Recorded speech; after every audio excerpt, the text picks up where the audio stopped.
아주 졸리던 그런 마음을 혹시 기억하시나요? 여러분들 가운데 다들 공부를 잘 하셔가지고 그런 때가 없었으리라고 믿습니다만 저는 지금 완전히 그런 기분으로 이렇게 섰습니다. 저는 이 G맨 이 모임을 참 중요한 모임이다 해서 김장한 선교사님께서 계속 연락을 주셔서 그냥 참석하겠습니다. 제가 마침 시카고에서 돌아오면 여기에 며칠 더 있으니까 참석하겠습니다. 그랬더니 강의를 저한테 맡겨가지고 제가 원래 강의가 아니라 다른 사람이었는데 저를 대신 하라고 해가지고 이렇게 준비를 하게 됐습니다. 그러다 보니까 제가 평소에 많은 분야, 특별히 이제 평소에 이 분야를 많이 생각을 했더라면 더 충분히 나눌 것이 많이 있겠지만 그렇지 못한 또 제가 그동안 경험해왔던 이런 것들은 극히 일부분에 속한 그런 것이기 때문에 여러분과 이 시간에 제가 나누면서 이거는 아마 좀 오픈 포럼 시간을 더 많이 가지려고 그렇게 생각합니다.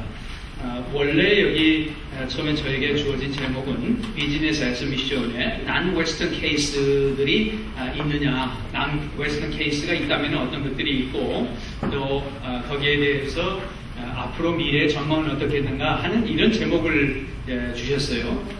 그래서 제가 나름대로 그 짧은 시간 동안에 알아보려고 이렇게 여기저기를 알아봤는데 그런 케이스를 별로 만나지를 못했습니다.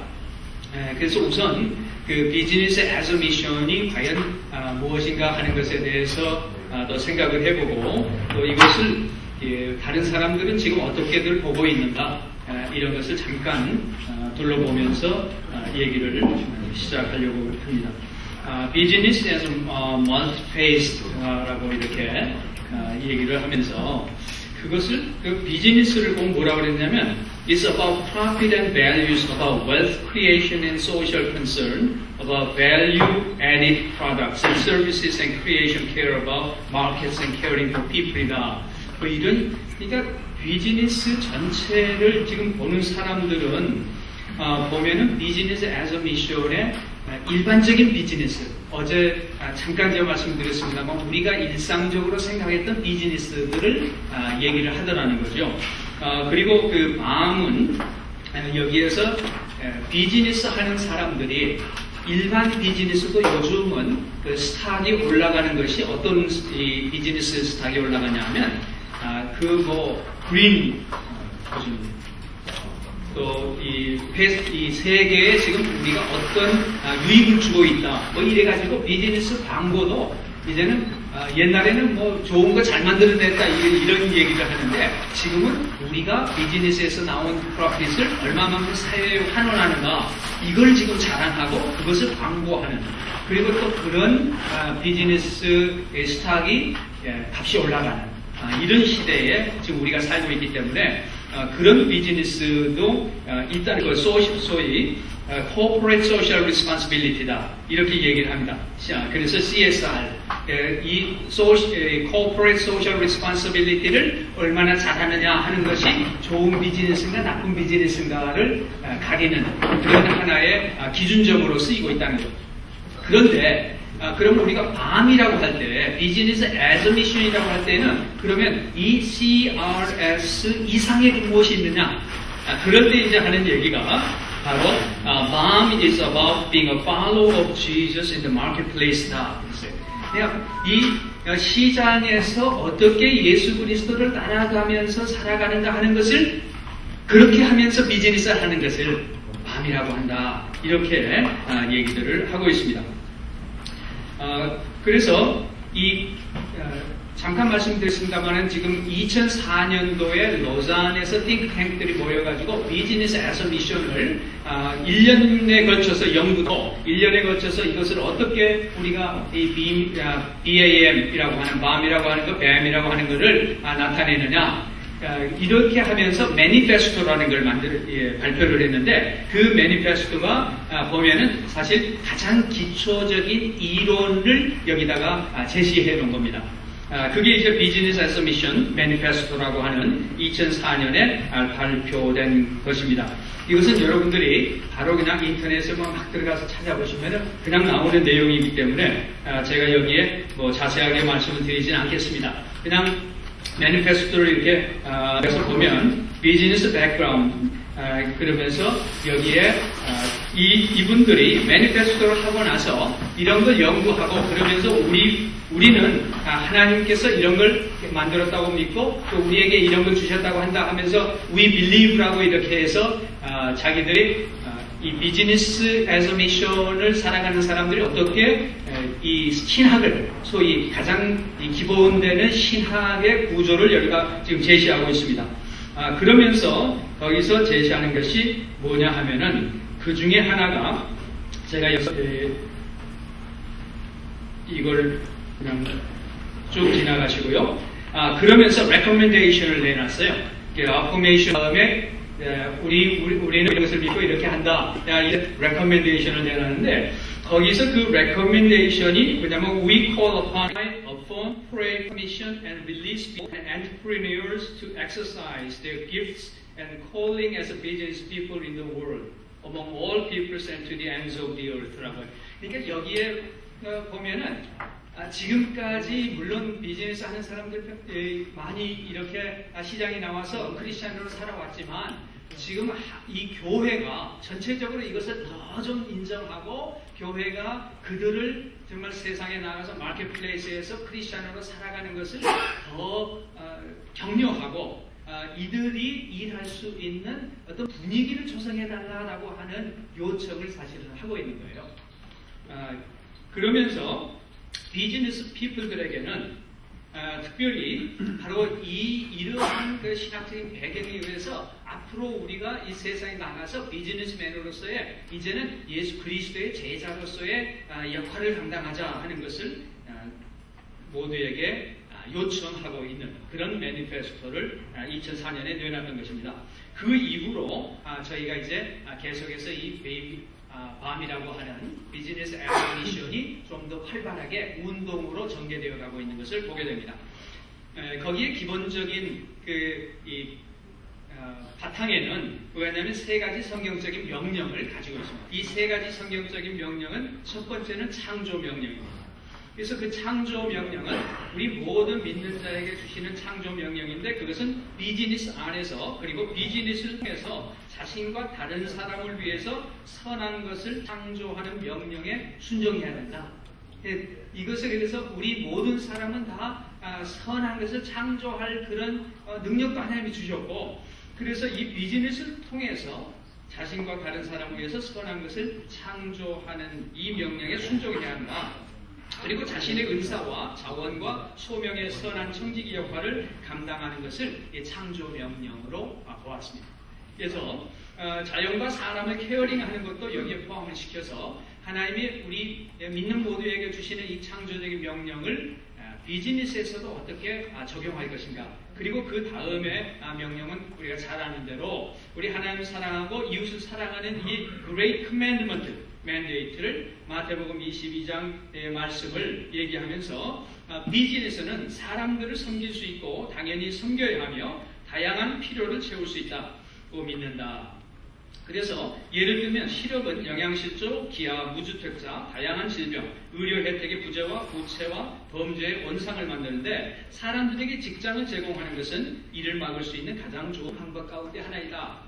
그래서 이웃 사랑하는 것을 그냥 말로 하는 사랑으로 그치지 않고 비즈니스를 통해서 어떻게 이웃 사랑을 실천할 것이냐. 이 이웃의 가장 좋은 것 중에 하나가 잡을 창출하는 것이다. 비즈니스를 통해서. 그래서 길거리에 내쫓긴 사람들, 실업으로 말미암아 정말 소망이 없이 보이는 그런 사람들에게 비즈니스에서 잡을 창출함으로 말미암아 그들이 같이 일어설 수 있도록 하는 것, 이것이 바로 우리 명령을 수행하는 방법이다. 이렇게 보는 것입니다. 그리고 다음에는 이제 지상 명령이라고 하는 선교 명령을 Great Commission을 이제 보았습니다.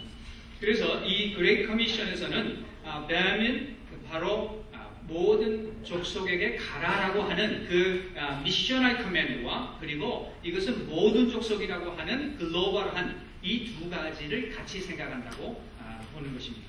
그래서 비즈니스 애즈 미션의 사람들은 우리가 하는 모든 비즈니스가 바로 이 세 번째 있는 선교 명령, 그래서 비즈니스의 B와 그리고 미션의 M을 어느 것도 흐트러지지 않고 둘 다 밸런스를 맞추면서 이것을 같이 추진해 나가고자 하는 것이 바로 비즈니스 애즈 미션이라고 이렇게 보는 것입니다.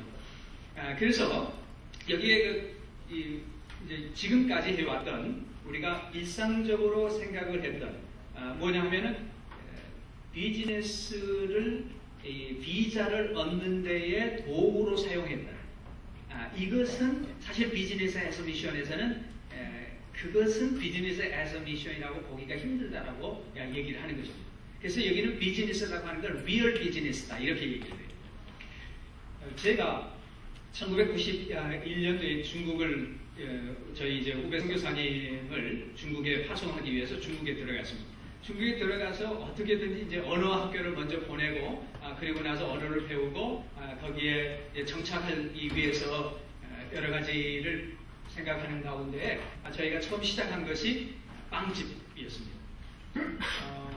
언어 학교를 다닐 때는 비자를 그래도 언어 학교를 해서 얻을 수가 있으니까 거기서 이제 언어 학교에서 비자를 얻었는데 곧바로 저희들이 시작한 게 중국에서는 지금 할 수 있는 것들이 뭔가 이 비자를 얻을 수 있는 방법이 빵집이다. 근데 사실 이 빵집하고 우리가 전혀 관계가 없는 것은 아니었어요. 저희가 보낸 선교사가 한국에 상당히 유명했던 제과점 거기 그 사장의 동생이었습니다. 그러니까 당연히 그 빵집하고 연결이 돼가지고 저희들이 중국 하나의 이제 한 곳에 크리스천 이름의 빵집을 사실 시작을 한 겁니다. 빵집 시작하고 제가 혼났습니다. 저희가 결국은 지금 20년이 지났는데요. 20년 만에 말아먹었습니다. 20년 동안 저는 그거 빚 가느라고 우리 선교사님이 돈이 뭐 없어가지고 어떤 분이 이제 투자를 뭐 처음에 좀 한다고 했다가 그걸 다시 가지고 가는 바람에 그분에게 돈을 또 갚아줘야 됐었고요. 계속해서 운영이 됐지만 이 운영이라고 하는 게 뭐 프로핏이 별로 나고 하기 때문에 20년을 지속해서 저희가 20년 지난 다음에 결론은 뭐였냐면 우리 한 가족의 비자를 해결했다 하는 거예요. 그리고 그걸 통해서 사람들을 만나고 거기에 와서 기술을 배우면서 제자 훈련을 그래도 몇 사람이 받았다 하는 겁니다. 그 외에는 본전도 못 건지고 사실 완전히 다 저희가 투자했던 모든 돈은 그대로 다 사장이었습니다. 목사가 이 목사 선교사인데 뭐 형이 비즈니스를 빵집을 하는 빵 공장 회사 사장이지만 이게 동생은 빵하고는 상관이 없는 사람이에요. 목사였거든요. 그래도 우리가 가장 가깝게 할 수 있는 것이 빵집이었고 그래도 이제 빵 기술자도 데리고 와서 하고 했습니다. 그렇게까지 했는데 결국은 이 동생 목사는 빵에 관심 있는 것보다는 어떻게든지 다니면서 사람들과 제자훈련을 하고 이제 교회를 개척하고 돕고 하는 이 일에 관심이 있는 거예요. 모든 것이 관심이. 그러다 보니까 결국 이 비즈니스는 비즈니스대로 성공하지는 못하고 조금 뭐 어려운 일이 있으면 나 죽겠다고 전화 와요. 왜 그러면 지금 뭐 돈 하나도 없는데 또 뭘 집어넣어야 되니까 어떻게 하냐. 그러면은 또 뭐 어떻게 합니까? 조금이라도 도와줄 수 있도록 이렇게 길을 열고 하는 이런 일들이 몇 번 있었습니다. 그래서 저희가 이제 그렇게 시작한 것을 비즈니스 애즈 미션이라고는 하지 않는 겁니다. 그러니까 비즈니스 애즈 미션은 비즈니스도 리얼 비즈니스고 그리고 정말 인텐션도 미션도 인텐셔널 미션이라는 거죠. 우리는 인텐션은 분명히 있었습니다. 미션을 하는 그 인텐션은 의도는 있었지만 비즈니스는 제대로 못했기 때문에 비즈니스는 망하게 된 거죠. 우리가 그런 충분한 비즈니스 준비가 돼 있지 않았기 때문에 그렇습니다. 다음은 그래서 비즈니스 에서 미션에 대해서는 많은 사람들이 요즘 얘기하는 이 비즈니스는 비즈니스대로 잘 하면서 선교도 잘하는 이것이다 이제 얘기를 할 이 밸런스를 맞춘다고 하는 게 얼마나 어려운지 하는 것은 해본 사람들은 아마 다 알 겁니다. 그래서 여기에 그 여러 가지 이름들을 갖지 어제 제가 잠깐 말씀을 드렸습니다만 이 비즈니스 에서 미션을 로잔에서 가장 지금 앞서서 프로모트하는 이분이 하는 얘기가 2020년대에는 BAM이라고 하는 것에 대해서 아예 말도 없었으면 좋겠다. 그런 얘기를 글로 썼어요. 왜 그러냐면 1974년에 로잔 대회가 처음 있었을 때 소위 unreached people이라고 하는 미전도 종족이라고 하는 개념이 랄프 윈터 박사님을 통해서 나와가지고 이 미전도 종족이나 hidden people이냐 unreached people이냐 unengaged, unevangelized people이냐 여러 가지 용어가 왔다 갔다 하다가 unreached people이라고 하는 것으로 거의 사람들이 이제 받아들이고 그 용어에 대해서는 이제 더 이상 얘기를 하지 않고 그걸 위해서 전방 개척 선교를 해왔던 것이 이제 한 30년 정도가 지난 겁니다. 1974년부터 그런 아이디어들이 이제 떠오르기 시작하면서 76년부터 시작해가지고 그때는 미전도 종족 그룹이 한 70% 정도 됐습니다. 그랬는데 2008년에 가서 조사를 해보니까 그 미전도 종족 그룹은 약 40%로 줄어들었습니다. 그러니까 많은 결과가 있었던 거죠. 열매가 있었던 것이죠. 그런데 미전도 종족에 대해서 이제 더 이상 그런 논란을 하지 않은 것처럼 이 BAM이라고 하는 것도 비즈니스 에서 미션도 지금은 여러 가지 얘기들이 나오는데 이것도 2020년이 되면 이제 그런 것은 다 사라지고 그냥 평상시 하는 대로 일을 했으면 좋겠다라고 그것을 지금 가장 앞서서 얘기하고 있는 분이 말을 한 것입니다. 요즘은 그래서 비즈니스 포 트랜스포메이션이라든지 아니면 킹덤 캠페인이라든지 비즈니스 에서 인티그럴 콜링이라든지 이런 말까지 그러니까 다양하게 지금도 얘기가 나오고 있습니다. 그러니까 참 이런 걸 보면서 아직까지는 우리 가운데 우리 크리스천 한국 사람들뿐만 아니라 서양 사람들 모두를 포함해서 이 비즈니스 에서 미션에 대한 그런 정의라든지 아니면 그런 데에 대한 이해가 서로가 조금씩 다르다고 하는 것을 우리가 알게 됩니다. 거기에서는 이 비즈니스가 그러면 성공적인 비즈니스라고 할 때는 어떤 것을 얘기하느냐 그래서 그 세 가지를 꼽고 있습니다. 좋은 의도를 가졌다고 해서 모든 것이 다 잘된 것은 아니라는 것이죠. 그래서 이 실패한 비즈니스와 성공적인 비즈니스를 비교해보면 성공적인 비즈니스에는 세 가지가 있는데 하나는 프로페셔널리즘이라는 거죠. 그래서 이 프로페셔널리즘, 그러니까 비즈니스를 위해서 하나님을 부른 사람들이 있다는 거예요. 그래서 그 사람들이 또 이 소명을 받을 뿐만 아니라 거기에 준비가 돼서 비즈니스를 잘할 수 있는 그런 사람입니다. 그래서 비즈니스를 할 수가 없는 사람, 그러니까 이제 저만 해도 저 같은 비즈니스를 잘 못하거든요. 비즈니스를 그러니까 파는 걸 못해요. 제가 뭘 했었냐면 제가 자동차 세일즈를 해봤습니다. 못 믿으시겠지만 자동차 세일즈맨을 제가 왜 했냐면 전도를 하는데 보니까 그 자동차 세일즈 하는 사람들이 기가 막히게 차를 팔더라고요. 그 차를 파는 그것이 내가 이런 걸 좀 배우면은 나도 전도하는데 이거를 좀 이용할 수 있겠다 하는 그런 생각이 좀 들었어요. 그리고 이제 제가 미국에 와서 보면서 영어를 그래도 더 연습하고 이렇게 할 수 있는 것이 세일즈를 해보면은 영어를 더 많이 해야 되니까 이걸 하면은 괜찮겠다. 그리고는 이제 자동차 세일을 제가 시작을 했습니다. 자동차 세일즈를 하는데 많이 배웠어요. 정말 많이 배웠습니다.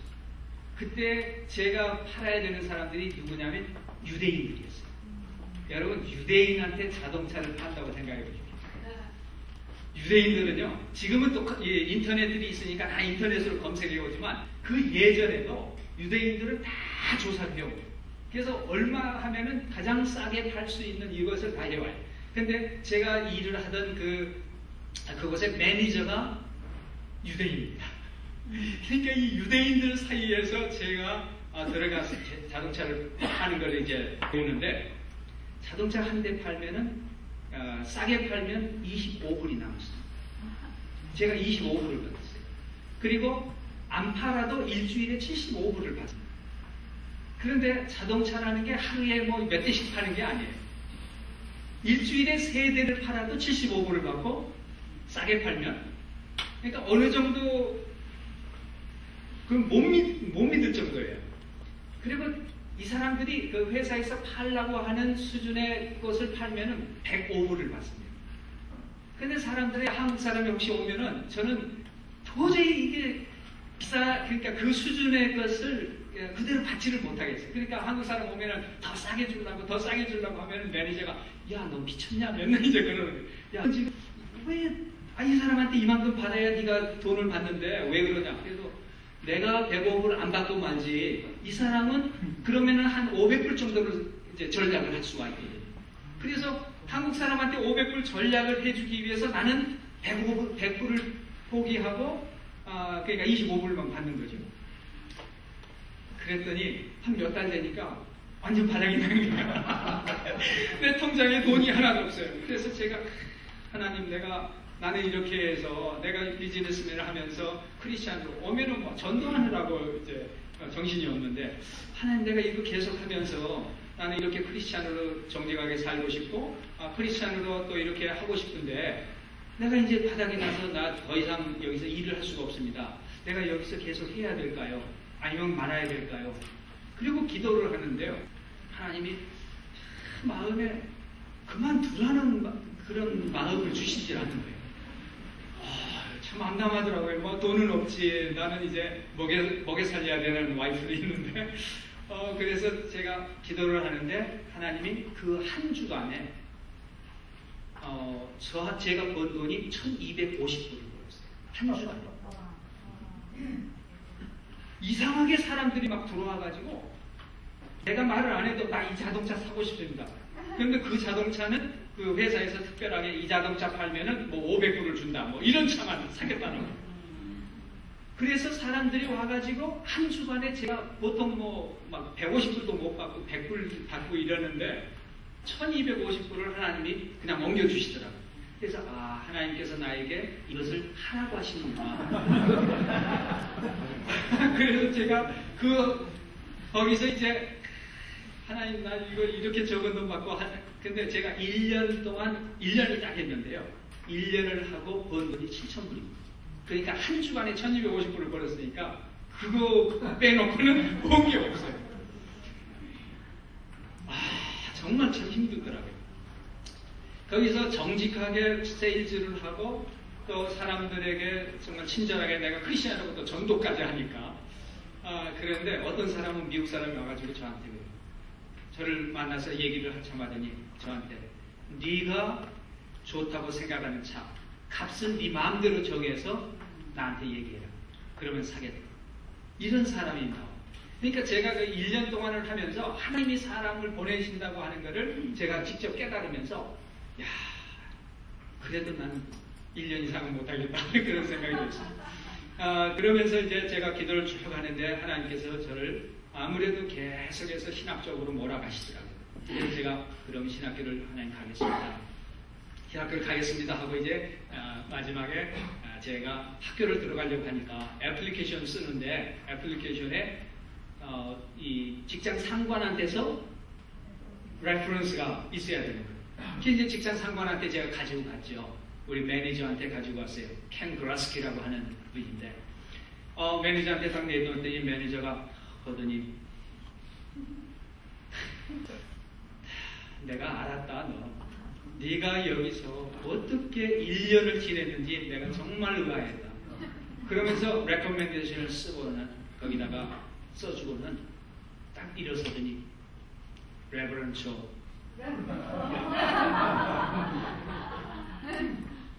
제가 신학교 들어가지도 않고 저 지금 앞으로 신학을 공부하겠습니다. 그리고 가서 학교에 입학 원서를 가지고 갔는데 저희 매니저가 하는 얘기가 1년 동안을 저를 봤는데 너 같은 사람이 어떻게 여기에서 살 수 있었는지 정말 내가 궁금했다. 근데 정말 너 같은 사람은 신학교 가서 목사가 되는 게 좋겠다 하면서 일어서서 레버런처 딱 그렇게 부릅니다. 그리고는 네가 혹시라도 무슨 일이 있어도 필요하면 언제든지 나를 찾아와라. 비즈니스맨으로 살아간다고 하는 게 얼마나 어려운 건지 저는 아주 철저하게 느꼈습니다. 그래서 제가 그때 이제 하나님께 모든 걸 맡기고 이제 공부를 하기 시작을 하고 이렇게 이제 됐는데요. 지금도 그래서 저는 평신도로서 비즈니스를 잘하는 사람, 또 비즈니스를 하면서도 크리스찬으로 살아가고 있는 그런 분들 굉장히 존경합니다. 저는 그렇게 못하기 때문에 하나님이 너는 목사나 해라. 너는 안 되겠다. 큰 것 같아요. 프로페셔널리즘이 필요한 것 같아요. 그래서 저는 그런 비즈니스는 잘 못합니다. 근데 제 아들 둘이 지금은 파이낸스 쪽에 가서 일을 해요. 그래서 모르겠습니다. 어떻게 하여튼 파이낸스의 어떤 기술적인 이런 것들은 잘하니까 그런 이제 저학을 갖고 인베스트먼트 뱅킹에서 일을 하는데 이렇게 세일즈하고 뭐 이런 거는 정말 참 힘든 것 같아요. 엑셀런스는 여기에 그 passion to serve people by excelling in business라고 했어요. 그러니까 비즈니스를 통해서 사람들을 섬기는 것도 그게 아주 재미가 있어서 하는 사람. 그게 그런 사람들이 한다는 거죠. 그리고 인테그리티. 정말 정직성 이게 이 비즈니스에서도 그 사람은 그 사람이 정말 믿는 사람이야. 그 사람 믿는 예수 이렇게 나오는 그런 사람이 비즈니스를 한다는 거죠. 우리가 뭐 잘 아는 텐트 메이커, 자비장 선교사 이런 얘기도 오늘은 비전 미션하고 지금 그 텐트 메이커하고 약간 지금 섞여 있는데요. 이런 걸 보면서 저희들이 텐트 메이커에 대한 그런 얘기들을 많이 이제 하게 됩니다. 제가 프랑크푸르트 공항을 갔습니다. 제가 조금 전에 우리 목사님을 만났더라면 프랑크푸르트에서 내려가지고 독일에서 한 며칠 좀 지내는 건데 저는 독일에 가면은 갈 데가 없어요. 항상 프랑크푸르트 공항에만 있었습니다. 그 이제 공항에서 있는데 제가 아프리카 나이지리아를 가는 길이었습니다. 공항에 앉았는데 애들 뭐 아프리카 이제 아이들이 공항에 있어요. 그래서 만나가지고 그냥 아이들하고 즐겁게 그냥 인사를 하면서 있는데 한 자매를 봤습니다. 그런데 자매가 이란 사람이었어요. 자기 언니하고 부모하고 이렇게 네 사람이 있는데 마치 자매가 앉아가지고 무슨 책 같은 걸 보고 있어서 제가 얘기를 걸었습니다. 이 자매에게 이제 얘기를 걸면서 내가 어떻게 이란 사람인데 여기 왔냐 이렇게 얘기하면서 이제 저는 뭐 다른 말 못하니까 영어로 그냥 얘기하게 됐죠. 얘기를 쭉 들으니까 이란에서 디자인을 공부하고 이렇게 했지만 이란에 너무나 살기 어려워서 디자인을 해가지고 거기서 아무것도 할 게 없는 거예요. 그래서 캐나다로 이민을 가는 그런 과정이었습니다. 그래서 제가 이제 그 자매를 만나가지고 계속해서 예수님에 대해서 얘기를 했습니다. 이제 전도를 나름대로 참 조심스럽게 하면서 이제 전도를 하는데 거의 한 1시간여를 뭐 거기서는 다들 비행기 탈 때까지는 기다려야 되니까 1시간여 정도로 이제 얘기를 하고 있었더니 그 옆에 앉은 어떤 사람이 그 자매가 이제 떠나고 나서 그 가족하고도 아주 반갑게 인사를 하고 캐나다에 좀 가서 성공하기 바란다고 하고 뭐 예수님은 이제 소개를 했지만 뭐 결실이 있었던 건 아닙니다. 그리고 있는데 옆에 있는 사람이 그 아이들의 아버지가 저에게 딱 와요. 그러더니 저한테 앉아가지고 얘기를 걸었어요. 그래서 뭐 저도 반갑게 얘기를 했습니다. 근데 이분은 에티오피아 사람이었습니다. 에티오피아 출생인데 저한테 제가 지금 이란 그 자매에게 예수님을 전하고 있는 것을 봤어요. 옆에서. 그게 뭐 상당한 오랜 시간을 전하고 있었습니다. 그런데 저에게 딱 다가오는 거예요. 그러더니 저에게 이슬람에 대해서 얘기를 합니다.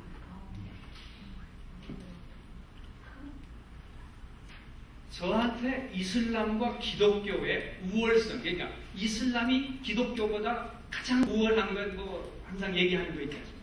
왜 기독교인들은 그렇게 많이 서로 갈라져 있느냐? 우리 이슬람은 모든 사람이 형제다. 우리는 이슬람 안에서 우리는 모든 민족이 다 형제고 이렇다 하면서 이제 그때 이 이슬람이 기독교보다 우월하다고 하는 것을 저에게 쭉 얘기하면서 이슬람에만이 세계에 평화가 있고 희망이 있다. 이런 전도를 하는 거예요. 저에게 거의 한 40분, 거의 1시간 가까운 시간을 저와 같이 지내면서 그런 얘기를 들었습니다. 그래서 이제 저는 궁금하지 않습니다. 저는 지금 이 아프리카, 나이제리아에서 하는 아프리카 만이라고 하는 게 미션, 그러니까 미션 아프리카 이니셔티브라고 하는 아프리카 교회들이 전 세계에 지금 선교를 어떻게 하느냐 하는 대회에 참석을 하러 가는 겁니다. 그런데 이 무슬림 한 사람은 에티오피아에서 태어나가지고 독일에서 공부를 하고 독일에서 독일 시민권을 받고 그리고는 이 사람이 영국에 맨체스터에서 타이어 장사를 하면서 살면서 거기서 모슬렘을 전하고는 자기가 이맘이라고는 안 해요. 그런데 이거는 분명히 이맘 같은 그런 사람이죠. 너무나도 분명하게 모슬렘과 크리스찬의 비교를 하면서 모슬렘을 전하고 저에게 제가 그 복음만 전하고 있는 걸 분명히 들었는데 저한테 와서 담대하게 그렇게 얘기를 하더라고요. 그래서 저하고 같이 1시간 정도를 이렇게 얘기를 하면서 제가 깜짝 놀란 게 야, 이 사람이야말로 비즈니스에서 미션. 이 사람은 정말 모슬렘의 방어구나. 이 모슬렘을 믿어야 세계가 화평이 있고 세계가 소망이 있다. 뭐 이런 얘기를 제가 전해 들으면서 많은 도전을 받았습니다. 자, 다음은 지금 그러면 이렇게 우리가 뱀에 대해서 많이 얘기를 하는데 전 세계에 그런 어떤 케이스들이 있는가 그 얘기를 하면서 사실 굉장히 아픈 것을 얘기하는 게 그 루안다를 많이 얘기를 하더군요. 루안다가 크리스찬이 소위 90% 이상이 크리스찬이라고 하는 그런 나라인데 거기에 대학살 그런 1994년이죠 그게 94년에 엄청난 사람들이 죽었고 거기에는 다 크리스찬이라고 하는 사람들이 서로 싸워가지고 서로 죽이는 그런 일들이 일어났다는 거죠. 이것은 결국 진정 크리스찬이 아니고 기독교를 그들이 받아들이죠. 진정한 어떤 기독교가 종교의 형태로만 남아있었기 때문에 그렇다는 것을 말하고 있습니다. 닐 존슨이라고 하는 사람은 비즈니스 애서 미션 그 책에서 이 책을 얘기하면서 그 인사이트를 이렇게 봤습니다. 그 책에서 Go as a servant, 종의 모습으로 가라. Keep a long-term view. long-term view를 우리가 장기적인 안목을 가지고 일을 해야지 단기적으로 일을 해서는 안 된다. 그리고 relationship, 어제도 지금 계속해서 나오고 있습니다만은 바로 이런 관계, 관시, relationship이 키인 것 같다. 다른 데서 어떻게 나오는 것이 아니라 보면 결국은 우리가 일상 삶을 통해서 만나는 사람, 그 사람들이 우리를 어떻게 그들과 어떻게 되느냐에 따라 거기에서 위트니스가 일어나는 것이다 하는 것을 얘기를 하고 있는 것 같습니다. 그래서 wait for God to guide as opportunities 뭐 이러면서 계속 하나님께 의지하며 이런 결정들을 하라 하는 것들이 있습니다. 레퍼런스들은 뭐 다른 데 많이 있기 때문에 레퍼런스는 지나가도록 그렇게 하겠습니다.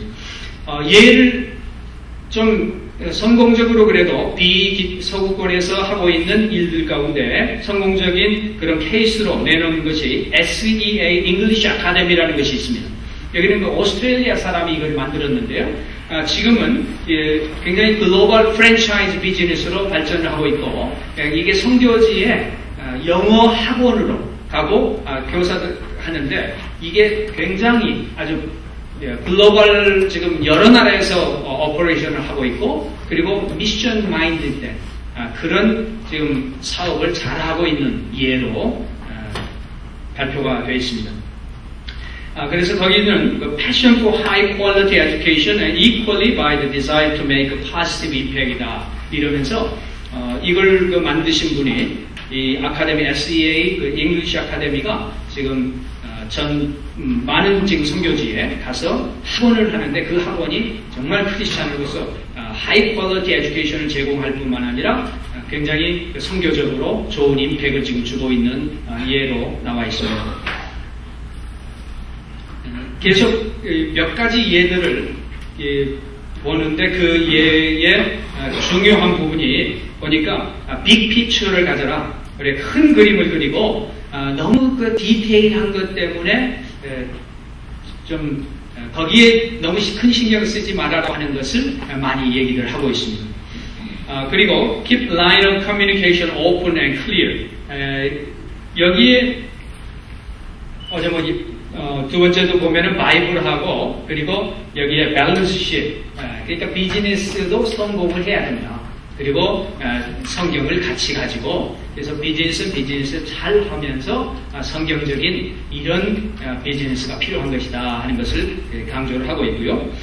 계속 오픈하고 클리어한 그런 커뮤니케이션이 필요하다는 것을 말하고 있습니다. 어제 저는 우리 장로님 브라이언 전 장로님이 그 발표해 주신 거기에서 저도 굉장히 아주 좋은 인사이트를 받았다고 생각을 하는데 그 장로님께서 가지고 있는 그런 멘토링 그룹, 어카운터빌리티, 서로 책임을 질 수 있고 서로 만나가지고 계속해서 서로를 점검해 줄 수 있는 그런 것이 있다고 하는 건 아주 좋은 것 같아요. 저는 이게 아마 비즈니스 애서미션을 하는 사람은 특히 우리 선교사들도 사실 그렇거든요. 선교사들도 서로가 우리가 문제가 있건 뭐가 있건 정기적으로 만나서 그것을 내어놓고 같이 고민하고 같이 기도하고 같이 위로하고 격려를 받을 이런 그룹에 있어야 되는데 특히 비즈니스를 하는 사람들은 그런 데에 대한 도전을 같이 나눌 수 있는 이런 어카운터빌리티한 그룹이 꼭 있어야 되겠다 하는 것을 많이 느끼게 됩니다. 제가 개인적으로 알고 있는 그 예 중에 하나가 페루 교회입니다. 페루라고 하는 것을 뭐 여러분 잘 아시듯이 페루는 굉장히 약했던 데죠. 캐톨릭이 강했던 데인데 페루의 개신교가 시작하면서 여기에 선교 운동들이 일어났습니다. 근데 이 선교 운동을 페루에서 처음 시작한 선교 운동은 거의 애들 정도였어요. 고등학생, 중국 고등학생 이 정도 학생들이 모여가지고 그냥 유스그룹 하듯이 이렇게 시작이 됐었는데 이분들이 세계 선교를 자기들이 해야 된다고 그리고는 뭘 했냐 하면 페루 노래 있었습니다. 페루의 악기, 전통 악기 이걸 가지고 다니면서 레스토랑을 다니고 바를 다니면서 노래해주고 거기서 돈을 벌면서 전도 여행들을 다녔습니다. 제가 이제 개인적으로 그분들을 만난 게 86년이었는데 86년에 처음으로 만났었는데 그때부터 계속해서 성장을 해가지고요. 지금은 그 단체 하나에서 자기네들은 선교사를 지금 1000여 명을 보냈다고 그렇게 얘기를 합니다. 근데 1000여 명의 선교사라는 게 뭐냐면 거의 다 평신도로 그냥 가서 전문인들이에요. 주로 하는 게 뭐냐면 악단해서 하는 사람들하고 레스토랑의 쿡. 그래서 런던이나 파리나 유럽에 가면은요, 지금 그분들이 스페인을 또 들어갔습니다. 자기네는 스페니시 할 줄 아니까 스페인을 복음화해야 된다고 그러고 들어갔는데 런던에도 교회를 개척을 해가지고 처음에는 라티노 사람들을 모아서 교회를 합니다. 그리고 파리에도 교회를 개척해서 하는데 런던에 저희가 갔을 때는 한 1500명 정도 모이는 교회입니다. 그래서 처음에는 라티노들한테 이렇게 모으는 교회를 하는데 1.5세들이 이제는 런던에서 나가서 이제는 직접 이제 영어권의 사람들에게 전도를 하는 그런 모습을 제가 계속해서 보았습니다. 수년 동안 이를 보니까 이게 그냥 잠깐 하고 끝나는 것이 아니라 상당히 활발하게 진행되고 있는 모습입니다. 물론 우리 한국 교회 같은 건 미국에 와서 미주에 있는 한인교회가 몇천 명 모이는 이런 교회들이 나오지만 그 사람들은 거의 우리는 선교사다. 항상 그렇게 얘기를 해요. 우리는 선교사다. 평신도들인데. 그러면서 가서 푸드로 레스토랑에 가서 일하고, 거기서 뭐 밴드를 하고, 이런 일들을 하면서 교회를, 지금 런던에 한 1,500명 이상 되는 그런 교회, 그리고 파리에도, 제가 몇 년 전에 갔을 때 파리에도 한 600명 정도 이상 되는 교회, 그리고 건물까지 사가지고 거기에서 아주 활발하게 자기들이 유럽을 이제 복음화해야 된다고 하는 모습을 보았습니다. 페루의 교회가 그렇게 하고 있고요. 나이제리아 교회, 잠깐 말씀드렸습니다만 지난해 나이제리아에서 마니 컨퍼런스가 있었습니다. 그 마니는 이 아프리카에 있는 교회들이 이제는 아프리카뿐만 아니라 우리가 사하라 북부 그리고 유럽을 복음화해야 된다. 거기에 그 캐치프레이즈가 Go North였습니다. Go North.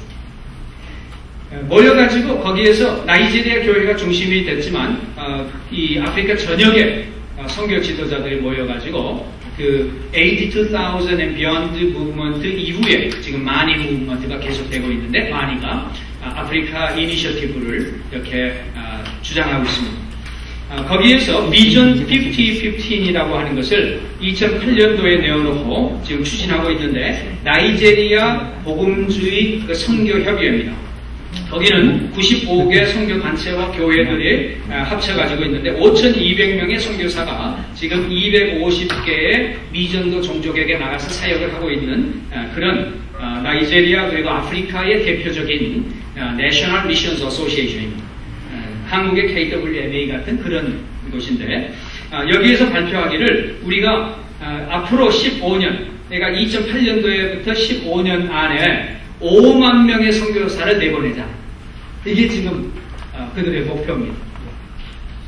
이제 2015 아니요. 그래서 저도 2015라고 생각을 하고 다시 찾아보고 했는데 2015가 아니고 5015예요. 그래서 5015라고 한 게 아마 그냥 50,000이다 5만이라고 하는 것을 나타내려고 그런 것 같습니다.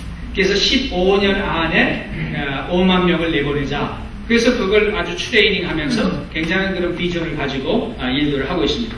그리고 거기에 북부, 나이제리아, 여러분 아시지만 그 나이제리아 안에서도 계속 무슬림하고 지금 크리스찬들이 싸우고 서로 죽이고 하는 일들이 많이 일어나지 않습니까? 이 나이제리아 북쪽 지역에 이제 모슬렘들이 많은데 그 모슬렘들 그리고 그 위로 사하라 북부 그리고 나아가서 유럽까지 가겠다고 하는 것을 이들이 얘기하고 있습니다.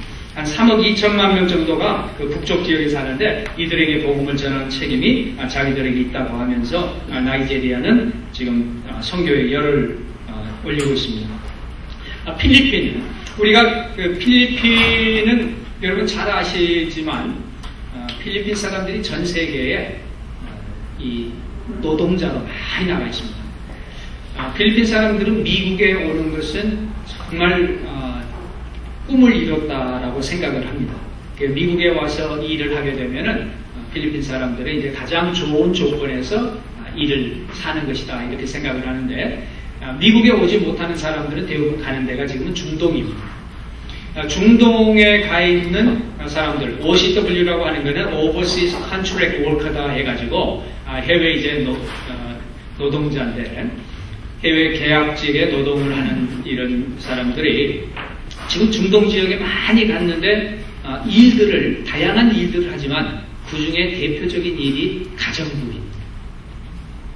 네, 가정부. 참 마음이 안타까울 때가 있어요. 저는 필리핀 사람 굉장히 사랑하고 필리핀 사람들이 왜 이렇게 힘들게 살까? 왜 이렇게 못 살까? 굉장히 참 마음이 아플 때가 있어요. 필리핀 사람들 한국에 들어오려고 하면 비자를 안 내주면 제가 그냥 화가 나요.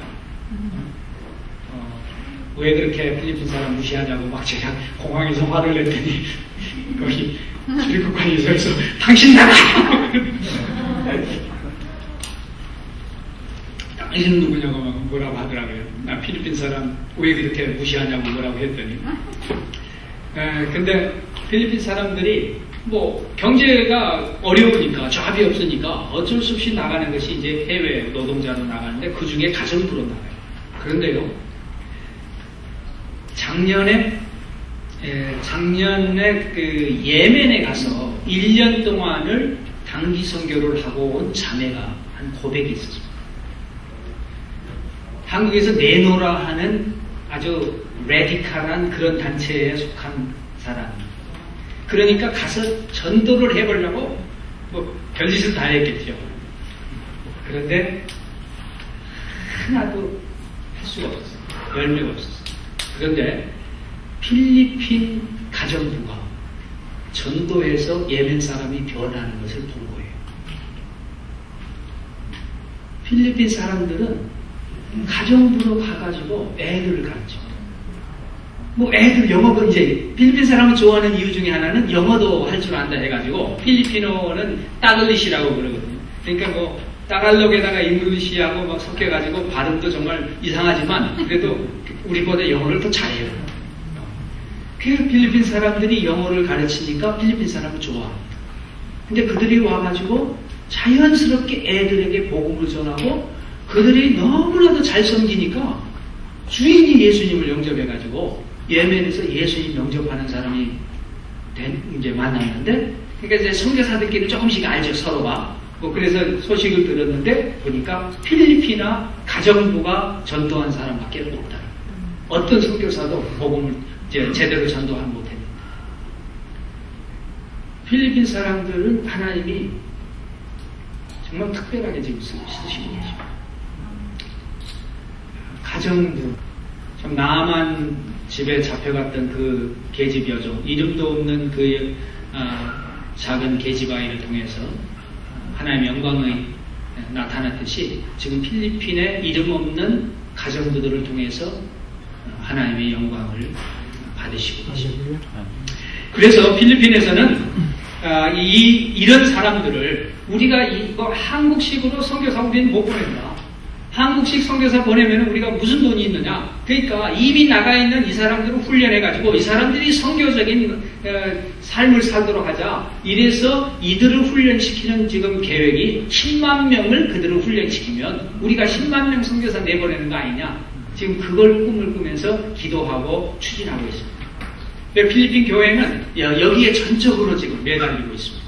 그 사람들을 어떻게 하면 훈련시키고 거기 현지에 가 있는 사람이 현지에 가서 훈련시키기도 하고 나가기 전에 훈련시키기도 하고 또 이 사람들이 가 있을 때 네트워킹을 해가지고 힘을 더 북돋아주는 그런 일들을 필리핀 교회가 하고 있습니다. 인도 교회의 사례는 보니까 인도의 올리브 테크놀로지라고 하는 그런 조셉 미사얌이라고 하는 사람이 시작한 회사가 샘플로 예로 이렇게 나와 있더라고요. 여기는 그 IT 산업 계통인데 IT 계통의 이제 일들을 하는데 이분들은 그러니까 인도에서 시작을 한 겁니다. 그렇지만 인도 사람이 자기들 국내 사실 이제 선교를 생각을 하고 하는 건데 인도는 지금 국내에 있는 사람도 거의 다 종족들이 하도 많기 때문에 거의 그냥 선교로 이렇게 보고 있습니다. 여기에는 이분은 자기가 살고 있는데 모슬렘들이 와서 특별히 그 하이드라바드라고 있는데요. 하이드라바드는 굉장히 큰 도시고 거기에 하이드라바드에는 인디아 미션 어소시에이션 인도 선교 단체 협의회의 본부도 있는 그런 지역입니다. 근데 이 하이드라바드에 모슬렘들이 상당히 많이 사는데 모슬렘들이 연합해가지고요 비즈니스도 같이 하고 완전 연합해서 자기네 그 모슬렘 이 선교 전선을 펴가는 것을 보고 도전을 받아가지고 그래서 자기가 이런 비즈니스를 통해서 어떻게 선교를 할 것인가 이런 계획을 세웠다고 밝히고 있습니다. 그래서 이분 그 회사에서는 자기네 회사 이렇게 아주 한 사람 한 사람 들어올 때 정말 크리스천도 훈련시키고 그 사람들이 나가서 이 비즈니스가 그 올리브 테크놀로지라고 하는 비즈니스는 완전히 아주 미션 비즈니스다 이런 식으로 내어놓고 일하는 것을 볼 수 있습니다. 다른 하나의 예는요 터보캠이라고 하는 그런 회사가 있습니다. 이 터보캠 회사는 원래 미국에 있는 회사입니다. 근데 미국에 있는 회사에서 이분들이 인도를 방문하다가 크리스찬을 만났는데 굉장히 마음이 통했어요. 그래가지고 그 크리스찬하고 같이 시작을 이제 같이 뭘 하게 됐냐면 터보캠의 인도 지사를 설립을 한 겁니다. 근데 이 터보캠 인도 지사를 통해 가지고 지금 상당한 아주 임팩을 주는, 영향을 주는 그런 회사로 지금 발전해 나가고 있습니다. 그래서 이 터보캠에서는 직접 자기네들이 훈련을 시키는 사람들이 있습니다. 거의 3개월 동안을 기숙 훈련을 시킵니다. 그러니까 이거 뭐 거의 선교사 훈련이죠. 선교사 훈련 3개월을 레지던셜 트레이닝을 한다고 하면은 이것도 상당한 훈련인데 3개월을 회사 직원을 3개월로 훈련을 시켜가지고 완전히 선교사처럼 만들어서 내보내고 그리고는 또 보통 그 사람들을 모아가지고 4-5명을 같이 모아서 사업 멘토링을 계속 하면서 지속적으로 양육하는 그런 프로그램들을 가지고 있습니다. 앞으로 아프리카가 저는 아프리카는 잘 모릅니다. 그런데 아프리카에 대해서 지금 굉장히 많이 주목을 하고 있어요. 이게 아프리카에서 일하시는 선교사님들이 어떻게 보실지 모르겠습니다만은 지금 아프리카가 경제 성장이 지금 제일 빨리 이루어지고 있다 이런 것을 지적하면서 아프리카의 이런 비즈니스 애서 미션이 상당히 활발하게 진행될 것이다라고 하는 것을 전망하고 있습니다. 비서구권의 그런 현황과 가능성 미래에 대해서 얘기를 하라 그랬었는데 저는 여기에 대해서 많은 깊은 연구를 할 기회가 없었습니다. 근데 그동안 비서구권 선교운동은 제가 관여를 해왔기 때문에 그동안 비서구권의 선교운동이 어떻게 발전되어 왔는가는 조금은 아마 말씀을 드릴 수 있을 것 같습니다. 사실 굉장히 어려웠습니다.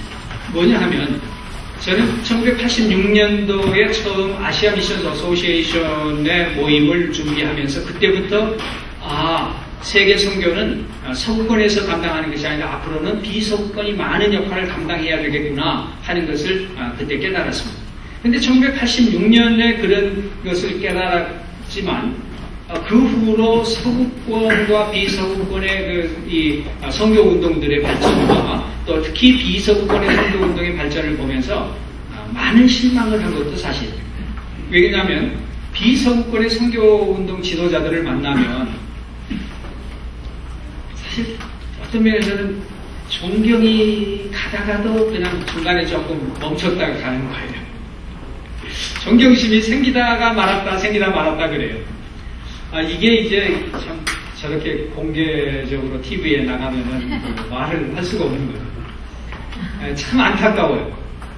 왜냐하면 이분들이 지도자들이 정말 앞으로 그 나라의 세계적으로 그분들을 하면은 다 아프리카의 지도자들로 이렇게 인정을 받는데 거의 우리가 생각하면 당연하게 생각하는 한국 교회 지도자 그러면 한국 선교 지도자 그러면 당연히 자립하고 아니면 하여튼 모금을 어떻게 해서 오든 한국 교회를 통해서 자립하려고 하는 이런 모습들이 있는 게 당연한 걸로 여기죠. 그렇지만 거의 모든 국제 모임을 가도 아프리카 지도자들이나 아니면 참 아시아에도 마찬가지입니다만 비서구권의 지도자들 또 중남미의 그런 지도자들은 본인들이 여비를 내는 것이 별로 많지 않습니다. 이렇게 모임을 하면 꼭 여비를 지원을 해줘야 모임을 참석을 하는 그 정도. 그러니까 그것부터 시작해가지고 거의 모든 지도자들이 그러니까 그 지도자들이 자기의 어떤 기본적인 책임을 감당하는 것을 여비 내는 것 자체를 자기가 책임 없다고 생각합니다. 그래서 앞으로 과연 어떻게 될 것인가 그런 걸 생각하면 솔직히 그렇게 긍정적이지는 않습니다. 그런데 이제 비즈니스 애서 미션이 이렇게 비즈니스 애서 미션 같이 이런 것들이 잘 발전이 된다면 거기에서도 경제적인 이제 능력이 많이 생길 거고 그렇게 되면 언젠가 그런 날이 올 수 있지 않겠느냐 하는 그런 생각은 그런 기대는 해봅니다. 그렇게 전망이 썩 받지 않은 것 같은데 제가 나이제리아를 가고 아프리카 최근에 몇 분 지도자들을 만나면서 평신도 지도자들을 만나면서 제 생각이 조금 변했습니다. 그거는 제가 평신도 지도자의 집을 방문하고 거기서 같이 얘기를 하면서 들은 것들은 제가 그동안 봐왔던 소위 교회 지도자나 아니면 일반 소위 선교 지도자들하고는 달랐습니다. 아프리카의 평신도 지도자. 아프리카의 평신도 지도자들은 보니까 자기들이 이제는 해야 된다고 얘기를 하고요. 자기들이 직접 저를 만나가지고도 자기들이 식사를 사줄 아주 용의가 있다. 아니. 네. 그러니까 저는 그거 얻어먹으면서 굉장히 기분이 좋았습니다. 공짜여서 좋은 것도 있겠지만 그보다도 이분들이 이렇게 이제는 자기들이 뭔가를 하려고 하는구나. 그런 모습들에서 저는 이 평신도 지도자, 아프리카의 그런 평신도 지도자들이 깨어나고 있다 하는 것을 좀 느낄 수 있었습니다. 그리고 인도도 그렇습니다. 사실 인도는 저도 지난 20년 동안 제가 인도에 신학교를 시작하고 지금까지 진행해 오고 있는데 인도 분들하고 일하기 정말 어렵습니다. 참 어려운데요. 그런데 제가 이 동경에서 하는 세계 선교대회를 준비하면서 저는 인도 분이 5만 불을 내는 걸 받았습니다. 인도 평신도요. 평신도가 이분은 프로그램을 주로 하는 그런 회사를 운영을 하는데 우리 그 동경에서 세계 선교대회 하는 이걸 준비를 하는 그걸 알고 이분이 뭘 어떻게 도울까 뭐 얘기하다가 일본 교회가 꼼짝을 못하고 있는 거예요. 일본 교회가 너무 약해가지고 자기들 나름대로 최선을 다하지만 못하고 있는데 그 대회장을 하는데 대회장에 인터넷이 공급이 안 되는 거예요. 인터넷 제대로. 그래서 인터넷 공급을 어떻게 빨리 할 수 있느냐 그러니까 돈이 뭐 몇만 불이 든다는 겁니다. 그런 돈을 인도 사람이 냈습니다. 저희 인도 사람 돈 보고 굉장히 기분 좋더라고요. 제가 그냥 그동안 수만 불 집어넣은 것보다 더 기분이 좋았어요. 아멘. 그래서 인도도 보니까 평신도예요. 소위 평신도 비즈니스 하는 분인데 그렇게 돈을 내고 그걸 뭐 아주 즐겁게 기쁘게 내는 것을 보고 이런 분들이 앞으로 정말 소망이 있구나. 저는 그래서 이 비즈니스 애스 미션이 굉장히 밝다고 생각해요. 이게 더 이제 잘 돼야 우리가 그동안 생각했던 그 뭐 아프리카 무슨 또 다른 뭐 비서구권의 교회들 이런데 그 소위 교회 지도자들은 어떻게 보면은 목사가 제일 잘못합니다. 목사가 너무 그냥 공짜만 받아봐서 그런지 줄 줄을 몰라, 줄을. 선교사는 더해. 목사한테 받아봐가지고. 선교사는 완전히 목사가 전절되니까. 그래서 선교사는 자꾸 줘야 되는데. 그래서 우리가 좀 그렇게 주는 사람이 좀 됩시다. 근데 우리 정말 이제 평신도들이 그렇게 비즈니스맨 하는 게 믿음이 나오고요. 그리고 믿음으로 정말 크리스찬으로서 어떻게 사는가 하는 것을 살아야 되는가 하는 것을 느끼는 사람들이 나오는 것을 보면서 비록 한두 사람들의 이런 모습을 봤지만 앞으로는 가능성이 있겠다 하는 생각을 했습니다. 제가 그냥 지나가겠습니다. 자, 비즈니스 애즈 미션 제가 처음에 말씀드렸던 대로 굉장히 다양한 방향에서 다양한 분들이 이해를 또 다르게 하고 그렇게 지금 하고 있지만 그래도 일단은 가장 기본적인 것은 우리가 그냥 그동안 젖혀 있었던 이 평신도들 가운데 특별히 비즈니스 하는 사람들이 크리스찬으로서 얼마나 책임성 있게 이 선교에 참여할 수 있겠는가 하는 것을 하는 운동이라고 본다면 저희들은 이 비즈니스 애스 미션이 앞으로 제3세계 선교 운동에 큰 역할을 감당할 것이라고 저는 기대하고 또 이 일들이 앞으로 우리 선교사들이 그들을 격려하고 선교사들이 그분들과 함께 이름을 세워져 갈 수 있는 이런 기회가 되었으면 실제적으로 또 선교지에서 이렇게 그런 비즈니스 하려고 했지만 한계는 많이 있거든요. 그럴 경우에 목회자가 법안 10% 20% 탁월한 목회자, 비즈니스의 어떤 소명과 그런 경험과 있는 법안 목회자로 부르는 사람들은 그 비즈니스 하기에 구조적으로, 생각적으로, 신학적으로 한계가 많거든요. 그런 하지 말고 팀을 일을 잘하는 팀을 짜지 신학적으로 또 구조적으로 경험도 없는데 이런 데 도전을 받아가 그래서 도리어 우리 실제로 한 두세 명 팀을 짜서 이렇게 비즈니스 잘 할 수 있는 그런 친구들 팀 사람들 훨씬 더 좋아하지 않을까 하는데 우리 어떻게 생각하세요?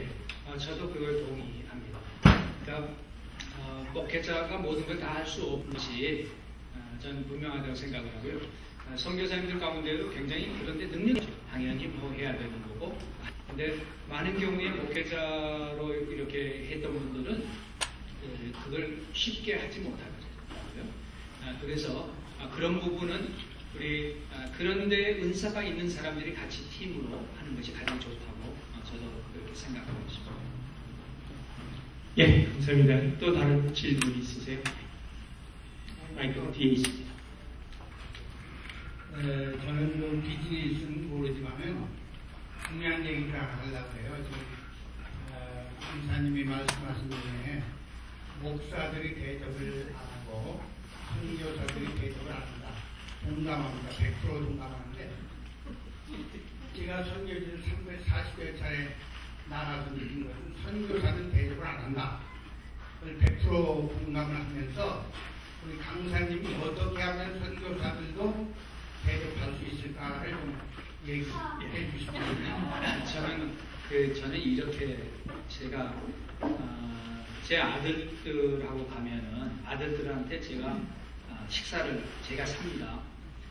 제가 돈을 아들보다 몇십 배 더 적게 받습니다. 저하고 이제 둘이 뭘 쓰는데 수입을 쓰는데 제가 제 수입을 쓰고 제 아들이 수입을 쓰는데 보니까 차이가 너무 많이 나더라고요. 그런데 제가 돈을 식사를 써요. 그러면서 아들한테 그랬습니다. 야, 내가 마음 놓고 너 밥 사줄 수 있도록 네가 돈을 좀 많이 줘라. 선교를 그렇게 생각해요. 선교사가요, 살이 너무 없으면 사고 싶어도 못 사요. 그래서 선교비도 저는 현지인에게도 그럴 때가 있는데 그들이 기본적으로 가질 수 있을 만큼 주면서 그들이 받은 거 가지고 이렇게 기쁨으로 낼 수 있도록 그런 구조적인 게 좀 필요하다고 생각합니다. 저희 그래서 우리 선교사님들 말씀을 안 드렸습니다만 저는 이게 녹화되지 않기를 바랍니다. 말씀을 안 드렸는데 우리 한국 선교사님들은 사실 너무나도 열악한 환경에서 선교하고 있습니다. 뭐냐면 구조적으로 한국 선교사들이 받는 선교비는 서양 선교사보다 훨씬 낮습니다. 그래도 그 중에 제일 그래도 괜찮은 데가 우리 김종욱 선교사 어디가? 김종욱 선교사님 계시는 고신입니다. 고신은 선교사님들을 내가 지금 고신 제 작은 교단에서 얘기했는데 내가 얘기하려고 그랬는데 고신은 선교사님들의 생활비를 보장을 해줍니다. 그런 선교부가 없습니다. 우리는 선교사들이 그렇게 적은 선교비 가지고 일을 하는데 한국 교회에서는 굉장히 선교사들이 더 많이 가지고 일하는 줄로 압니다. 그리고 선교사들은 우리 한국 선교사는 생활비와 사역비가 없습니다. 생활비 다 꺼내가지고 사역을 하지 사역비 아껴가지고 생활비 쓰는 사람은 그건 한국 선교사 아닙니다. 그건 혹시 그런 별정이 있을지 모르지만 한국 선교사는 아닙니다. 그런데요, 여러분 이거 녹화하지 말라고 제가 붙었는데 5대 NGO 한국의 5대 NGO의 수입이 얼마냐 하면요 한국 2만 3천여 선교사들의 모든 수입과 같습니다. 1년 예산을 한번 계산을 해보십시오. 여러분 1년 예산에 한국의 5대 NGO의 예산이 한국 2만 3천여 선교사들이 다 쓰는 생활비와 사역비의 예산과 같다는 거예요. 한국 교회는 모릅니다. 누구도 그런 얘기 하진 않습니다. 저는 그게 너무나 마음이 아팠어요. 왜 한국 선교사들이 2만 3천 명이 가서 생활비를 쓰고 사역비를 하는 그 예산이 밖에 안 되는데 선교사들이 돈이 없으니까요. 치사하게 되는 거예요. 우리 목사님이 선교지 방문해도 없는 게 그래도 목사님은 좀 더 낫겠지 그렇게 생각하는 거거든요. 그럴 때는 예. 같지는 않아요. 아니 그러면 저는 그래서 저는 그렇게 얘기합니다. 목사님한테 선교사에게 조금 선교비를 더 주십시오. 그리고 선교사가 밥을 사도록 하십시오. 저는 그렇게 우리가 인에게 그래야 된다고 생각합니다. 그래야 자긍심이 생기고 저는 정말 선교사 치사해요. 어릴 때는 정말 선교사 이렇게 돈 없이 그 선교사님들 어렵게 사는 거 보면은 마음이 너무나. 예, 임성 교사님. 그런데 선교사는 선교사들이 마이크 누가 좀 전달 좀 해주세요. 선교사는 그저 선교사가 내야 된다는 것으로 해가지고 우리 아니 선배가 아니래도 선교사들끼리는 서로 쓰고 있답니다. 아 그럼요. 그러니까 우리가 선교사를 그렇게 봐서는 안 되고요. 선교사들이 돈이 없는 건 아니죠. 돈을 잘 공급을 받지 못해서 그러고 있을 뿐이지. 제가 늘 말하는 대로 우리가 우주은행 총재입니다. 아 근데 자꾸 공급 라인에 혼선이 생겨가지고 엉뚱한 데로 가더라니까. 예, 또 다른 종류의 질문 아니면 또 가멘트 있으시면 해주시기 바랍니다. 예. 교수님 어려운 거 제가 다니면서 많이 본 일이 있습니다. 태국 북부에서는요, 거기 계신 선교사 한 분께서 자기네들이 그러니까 그 아이들 초등학교에서부터 고등학교까지를 모아놓고서 그 부근에 있는 미얀마라든지 그런 데서 온 그 산에서 사는 그 부족들을 아이들을 데려다가 교육을 시키더라고요. 학교는 공교육을 시키지만 집에 와서 먹고 자고 그런 걸 다 하더라고요. 근데 이제 그 자꾸 그 밖에서 들어오는 그 보조도 불고 그러기 때문에 이 선교사님이 자급자족하는 방법을 보완을 해내셔가지고요. 땅을 어디서 얻어서 농사를 지시더라고요. 그 쌀을 심어요. 이모작을 하고 상당히 제법 크고 그리고 또 양돈을 하시고 또 그 어장 뭐라고 그러니까 고기 기르고 양어장도 하시고 그러더라고요. 네, 근데 그게 거기서 대부분 나오는 것은 아이들 먹이는 데 사용을 하고 이런 돼지 같은 것은 좀 비싸기 때문에 그걸 좀 남는 거는 파시라고요. 팔기도 하고 그런다고. 그래서 그걸 왜 그러시는가 한번 여쭤봤더니 첫째는 자기네들의 그 부족한 걸 채우기 위해서 그러고 또 하나는 그 어린 아이들 애들이 그 가난한 데서 왔기 때문에 일을 하는 것 어떻게 해야지 먹고 사는 거를 모르니까 그이들한테 그 생활 태도를 그 자급자족할 수 있는 그 생활 태도를 가르쳐 주기 위해서 그러고 뭐 그런 이유가 좋은 이유가 있으시라고요. 근데 거기에 지금 유형을 하는데 이건 보니까 자급자족하기 위해서 그걸 시작을 하셨거든요. 그건 어떤 유형의 그걸 보내야 되는지. 네, 선교 지금 이제 사실 텐트 메이커라고 하는 개념이 텐트 메이커는 다른 데 가서 일해서 텐트를 만들어 가지고 하는 것도 있지만 자급자족 하는 것은 농업을 할 수도 있고 다양하거든요. 그 베다니가 그게 그 대표적인 케이스 중에 하나죠. 베다니 펠로시 원래 거기에서 사람들을 선교사를 훈련을 시키고 파송을 할 때에는 거의 자족할 수 있는 그런 모델로 선교사를 보냈었습니다. 그런데 저는 그래서 그런 모델들을 상당히 많이 봤는데요.